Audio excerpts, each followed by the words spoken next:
আপনি কারো এজেন্ডা নিয়ে আসছেন এটা জাতি জানে। শপথ ছাড়া নিজেকে রাষ্ট্রপতি ঘোষণা করতে পারেন, তাহলে সে একজন প্রথম বাংলাদেশের বেআইনি রাষ্ট্রপতি। কেউ যদি জুলাই সনদকে বলে যেটা আজগুবি তুগলকি বেআইনি আইন, তাহলে বুঝতে হবে কারো একটা এজেন্ডা আছে এই জাতিকে আবার।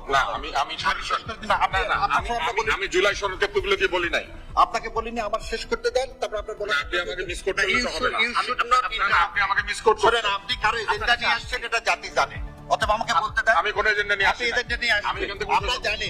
আপনি আমাকে অভিযুক্ত করতে আসেন।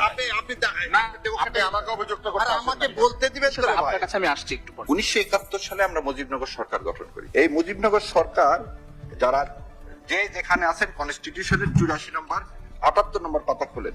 এই 78 নম্বর পাতাতে দেওয়া আছে প্রোক্লেমেশন অফ ইন্ডিপেন্ডেন্ট।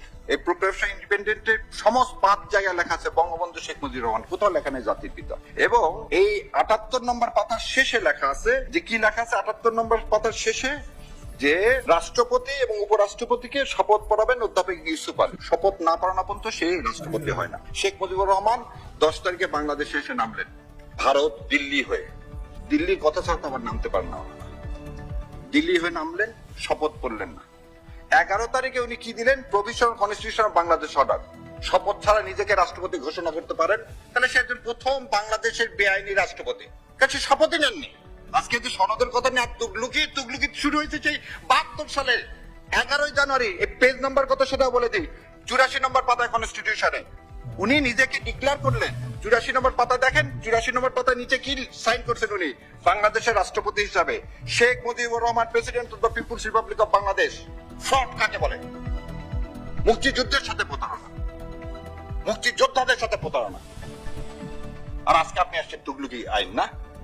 এই 72 সালের যে প্রভিশনাল কনস্টিটিউশন অর্ডার দিলেন উনি কোন ক্ষমতা বলে দিলেন?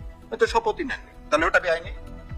ওই বেআইনির বলে এই 72 সালে যে কনস্টিটিউশন রচনা হলো, আবু সাইদ চৌধুরীকে উনি 12 তারিখে শপথ পড়ালেন, সব বেআইনি। জন্মই যার আজন্ম পাপ। কেন আমরা 24কে দ্বিতীয় স্বাধীনতা বলি? সেদিন তো আমরা স্বাধীনতা পাইনি। 71 সালে 16 ডিসেম্বর কি জেনারেল ওসমানী ছিল না বাংলাদেশে? ছিল না কামরুজ্জামানরা, তাজউদ্দিনরা? কেন 16 ডিসেম্বর অরোরার কাছে আপনাকে হ্যান্ড ওভার করতে হবে?